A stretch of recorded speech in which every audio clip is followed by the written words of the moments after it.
வணக்கம் எவ்ரிபடி. நீங்கள் எப்போயாவது யோசிச்சிருக்கீங்களா, இப்போ நம்ம இவ்வளோ ஃப்ரீயாக இருக்கோமே, எவ்வளோ ஸ்ட்ரகிள்ஸ்க்கு அப்புறம் இந்த ஃப்ரீடம் கிடச்சிருக்கும். அந்த ஸ்ட்ரகிள்ஸ்க்கு பின்னாடி நமக்கு தெரிஞ்ச 20-30 பேர் மட்டும் இல்லை, அதையும் தாண்டி there are thousands and lakhs of people behind it. So அந்த மாதிரி ஒரு untold and unnoticed freedom fighter பற்றி தான் இன்றைக்கி பார்க்க போகிறோம். அதுவும் female freedom fighter Ambujammal. She is not only a freedom fighter but also a feminist. தெரிஞ்சுப்போமா? I'm Shruti from Bharat Academy.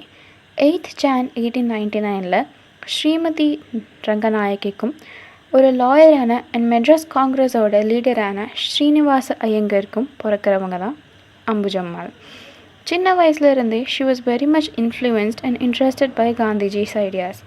அப்போத்துலேருந்து காந்திஜியோட ஐடியாலஜியை பயங்கரமாக ஃபாலோ பண்ணாங்க.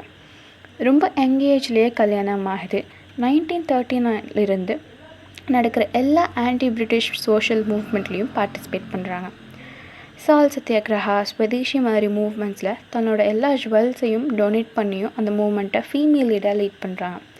அது மட்டும் இல்லாமல் இந்த மாதிரி ஆக்டிவிஸ்ட் விமென்லாம் இருந்தாங்க இல்லையா, அவங்க எல்லாத்தையும் இந்த மாதிரி மூவ்மெண்ட்ஸில் ஜாயின் பண்ணி விடுறாங்க. 1932 இந்த மாதிரி ஆக்டிவிஸ்ட்டாக இருந்ததுனால 2 முறை சிறைக்கும் போயிட்டு வராங்க. இவங்களோட ஃபெமினிசம் பற்றி பார்ப்போமா? 1939 to 1947 விமென்ஸ் இந்தியன் அசோசியேஷனில் செக்ரட்டரியாக இருந்தாங்க.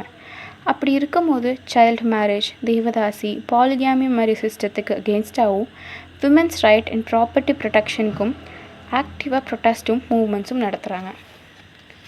அதை தொடர்ந்து 1947 மெட்ராஸில் நடக்கிற reception committee of all India women's conference சேர்மனாகவும் இருக்காங்க. She is known for her simplicity, quiet and heroic personality.